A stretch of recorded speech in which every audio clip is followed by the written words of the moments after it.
Missionaries help improve a university in Mozambique, a woman who lost 2 legs becomes a church planter, and the story of 2 pioneer missionaries in Cambodia, coming up next.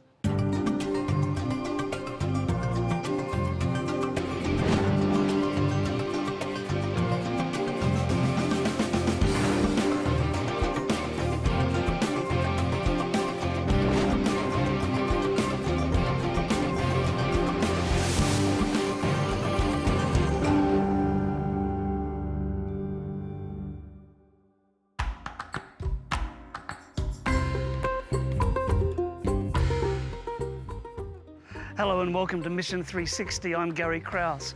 Today's program is coming to you from Phnom Penh, Cambodia.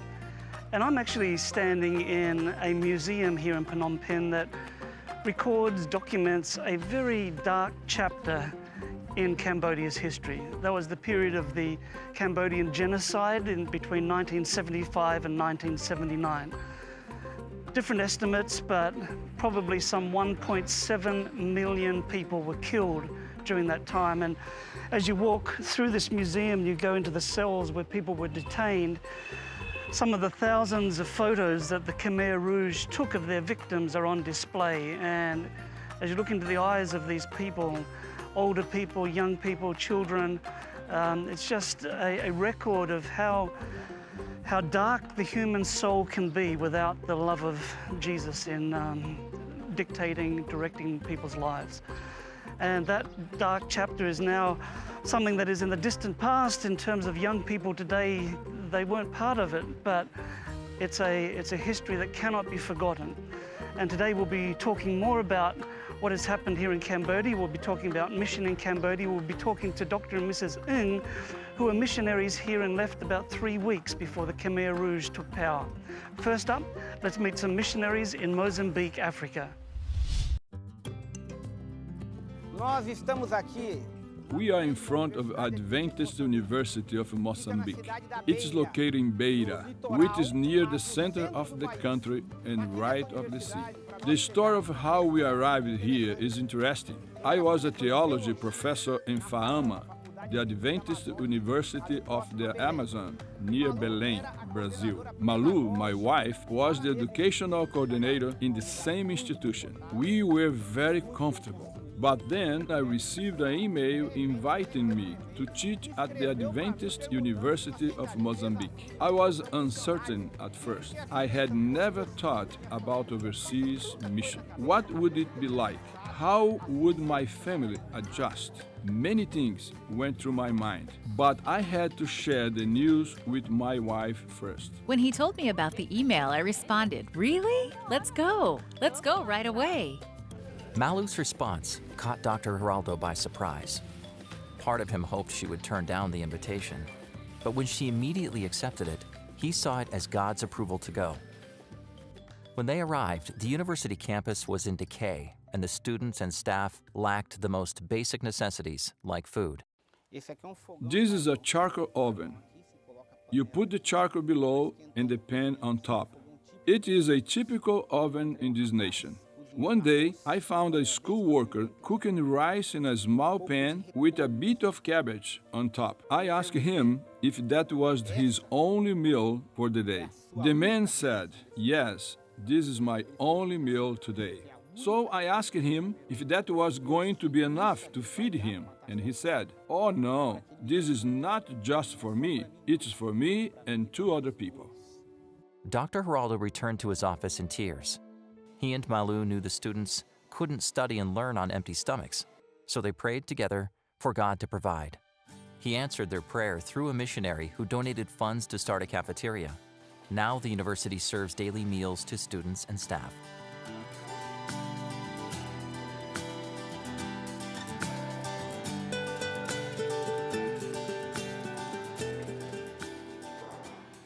Many other positive changes are happening at the Adventist University of Mozambique. New school buildings and fields of study have been added, and the student body has doubled in 2 years. The campus church was dilapidated and the roof leaked when it rained, but now it has been renovated. A new library was built and books were donated, and the university has now received the highest level of accreditation in Mozambique. The faculty has also developed a Mission Institute to equip students for mission in action. After lunch on Sabbath, students come here to receive training. Then they are divided into groups to visit children, elderly, former members of the Adventist church, and the sick, giving Bible studies as they go. Visiting the surrounding area has greatly impacted both the community and the lives of the students. Some people we reach out to have already accepted Jesus and were baptized. In the previous year alone, this program has strengthened the faith of many, even resulting in 17 baptisms, and the excitement for mission continues to grow. We aim to develop a fully mission-minded university that prepares students to fulfill God's mission for us. God can use us, even in simple ways. God has used us, and we feel like we're making a difference here. But there are still many challenges ahead. Students and staff at the Adventist University of Mozambique now pray for funds to expand the Food and Nutrition Department with a hands-on learning environment. Their goal is to hold health expos so they can share the health message with the community. Please pray for cross-cultural missionaries like Dr. Geraldo and Malu, who are serving in remote parts of the world. Pray also for the goals of the Adventist University of Mozambique. And thank you for your support of Adventist Mission. My guests are Dr. and Mrs. Ng, and Dr. Ng is my boss, and he's the secretary for the General Conference of Seventh-day Adventists, and Mrs. Ng works for the Hope Channel International. And thanks for joining us. Now, for you, this is bittersweet memories coming back to Phnom Penh, Cambodia. How does it feel like to come back after all these years, Mrs. Ng? This is the first time since we left in 1975, and I really feel so excited to come back, after so many years, 40-some years. Yeah, and you came here as young missionaries from? Yes, we just finished our graduation in November 1972. In Singapore. In Singapore. And before graduating, the Southeast Asia Union had already assigned us to go to Cambodia. At that time, the president of the union was Ralph Watts Jr. When we first went to Cambodia, we thought we must have done something wrong. This is a punishment. But the perceived punishment turned out to be a great blessing to us. Yes. An experience we will not exchange for anything else. Now, you had trained as a pastor, right? Yes. And they'd trained you how to be a missionary. Not really. The curriculum did not really cover mission service, mission training, cross-cultural training as such. In fact, the mission component was rather meager. Mission was not as emphasized as it should be, And we were brand new. We did not know what mission service was all about. We were not IDE missionary or international missionaries sent from the General Conference. We were just intra-missionary within a Far Eastern Division. And we went there without Mission Institute, without adequate training, without anyone instructing us what mission service was all about.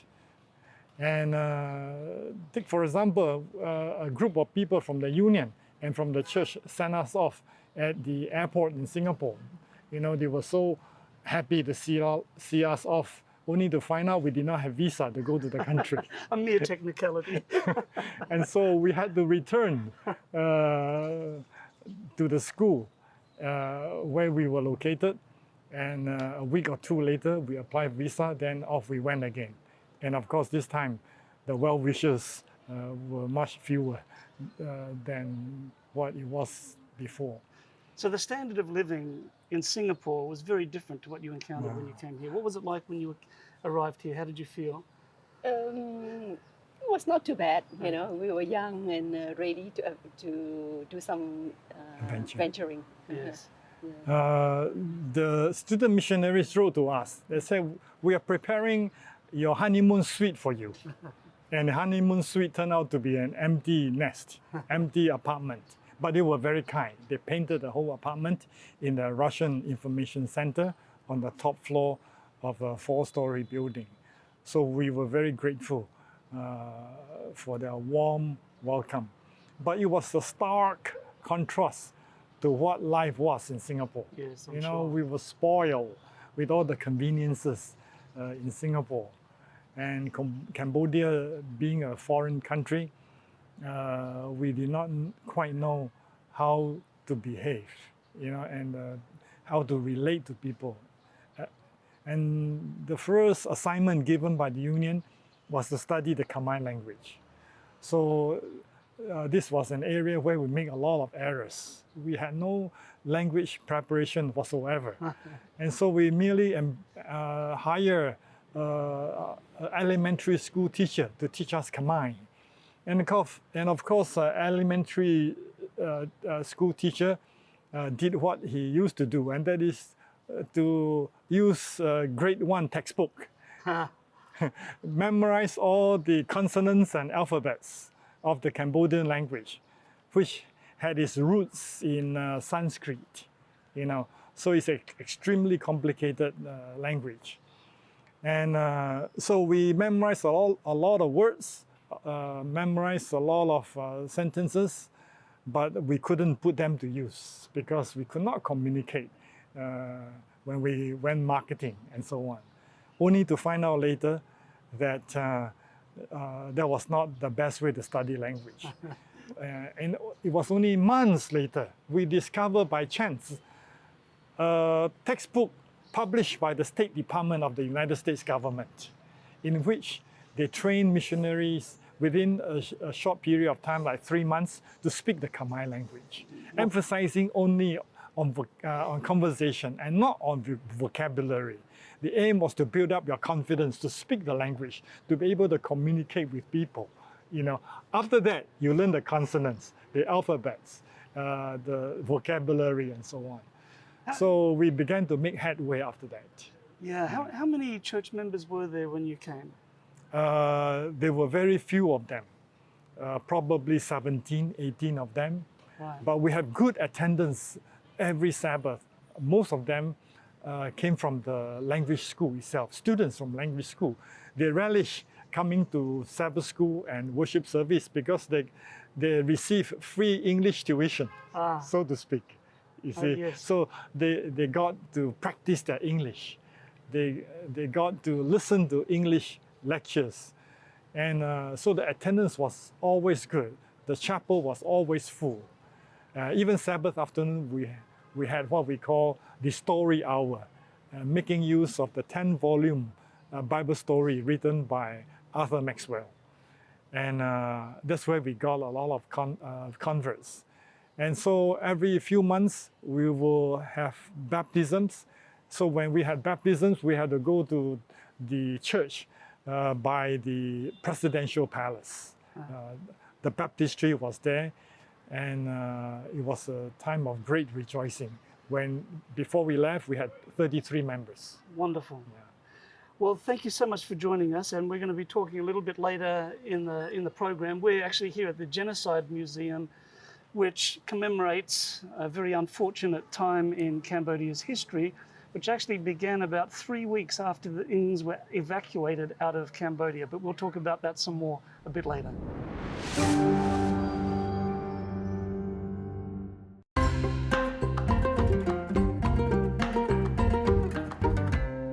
I'm continuing my conversation with Dr. and Mrs. Ng here in Phnom Penh, Cambodia. And on our left here, we have a hotel, the Cambodian, I think that's what it's called.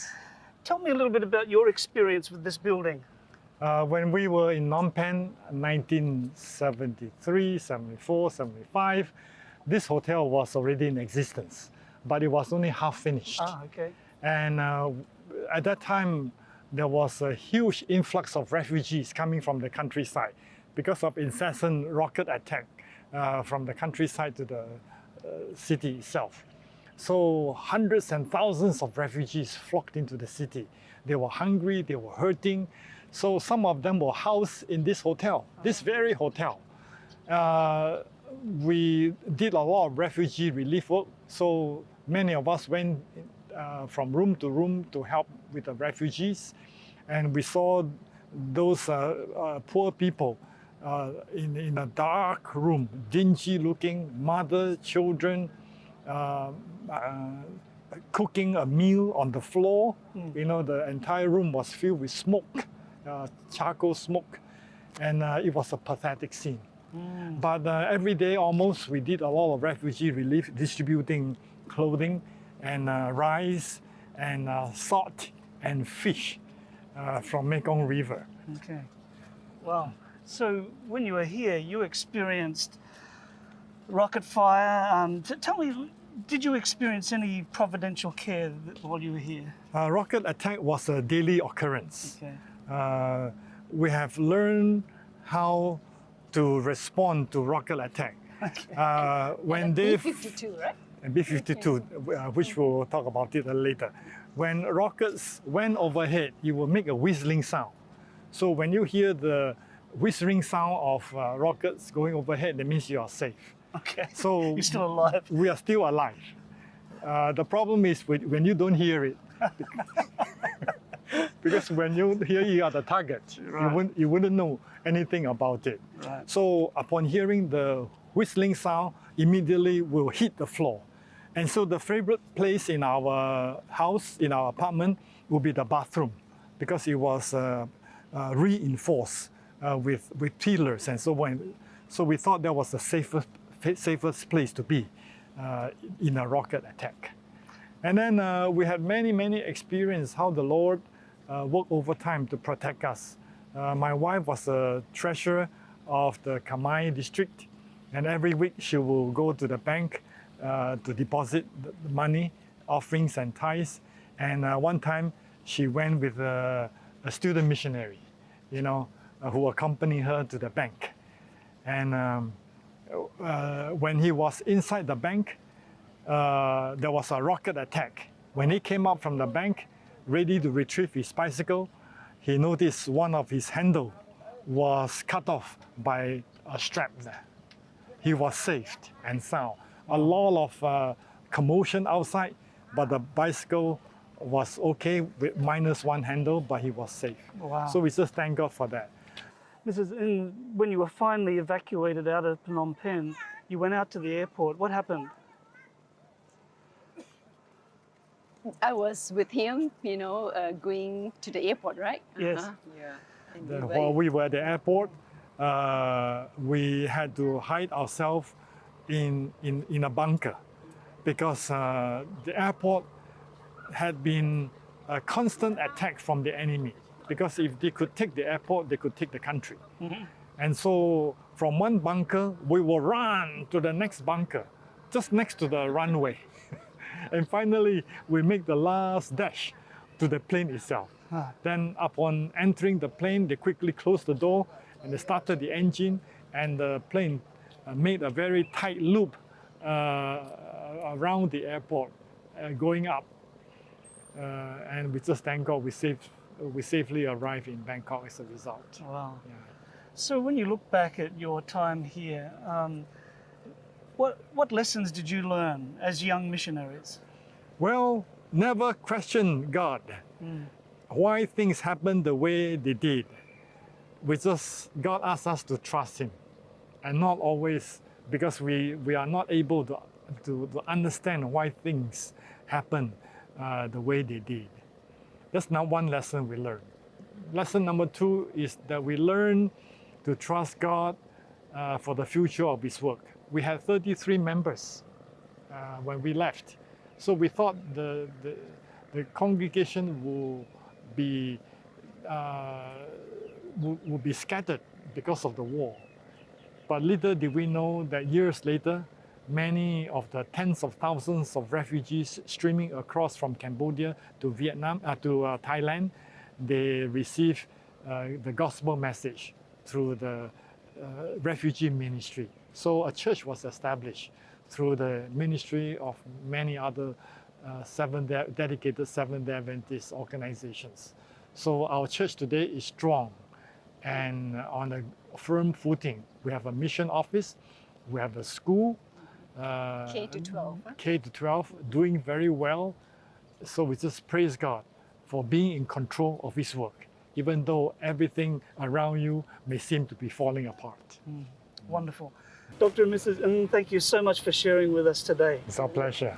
And viewers at home, please pray for the church here in Cambodia and pray for all of the 1040 window, where 60% of the world's population lives, most of whom have still never even heard the name of Jesus. Next up, we travel to Africa and we visit some Portuguese islands just off the coast from Gabon. Something went terribly wrong as Vitalina prepared to give birth to her second child in Sao Tome and Principe, a tiny island nation off the coast of West Africa. She began to bleed heavily, and the doctors mistakenly gave her the wrong type of blood during a blood transfusion. The baby was born safely, but Vitalina suffered a severe infection in her legs. To save her life, the doctors amputated both legs. Vitalina was just 19 years old. After this tragedy, Vitalina's husband left her for another woman. Depression overwhelmed her, and she considered suicide. I felt a lot of pain, and I asked God, "Let me die. Please kill me, God, because I cannot live with this pain." But God had a purpose, a plan for me, so He allowed me to live.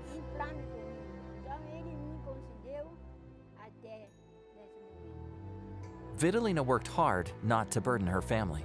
She sewed to pay the bills, and the people who assisted her with house chores she couldn't do. After some time, a Seventh-day Adventist woman who washed Vitalina's clothes got sick. I wanted to find another person, but the woman said, "Don't worry, I am going to ask church members to come wash her clothes." At that time, I wasn't an Adventist, so I told her not to do it. But she didn't listen. She asked people at church, and they came and washed some of my clothes. When a group of Adventist girls arrived at Vitalina's home to help with washing clothes, she only gave them some of her clothes and told them that was all. But eager to help, the girls decided to look through the house for more items to clean. Then they took her clothes to the river and sang as they washed. They washed and washed, and then they invited me to an evangelistic meeting. I attended it and decided to accept Jesus. After her baptism, Vitalina was eager to share her new faith. She told her personal testimony to everyone who would listen. "Look at me," she told people who stopped by her home. "God is working in me, and I'm able to work. God is wonderful, and you need to trust Him." Through her witnessing, Vitalina convinced 7 people to go with her to the closest Adventist church. She even paid their bus fare for weeks. All 7 people are now baptized members of the Adventist church. Vitalina also organized a Bible study group outside her home, and 6 more people were baptized. Soon she led 40 people to baptism, including 2 of her children. Church leaders began drafting plans to open a church in her neighborhood. Lacking funds to buy land, the church accepted an offer from Vitalina to build a temporary structure outside her house. I used to go to the closest Adventist church, but it was still far. Now I feel happy about this. I feel content because it's much closer now. It was expensive to visit there, and I needed people to take me there because I couldn't go alone. This humble church is made of people who are on fire for mission. After the Sabbath service each week, they go out the door singing and shaking each other's hands. As Vitalina shakes each hand, she is reminded that God will one day give us victory over everything that leaves us helpless. I pray for this community that we may win them for Christ. There are still a lot of people here who need Christ. This is my mission.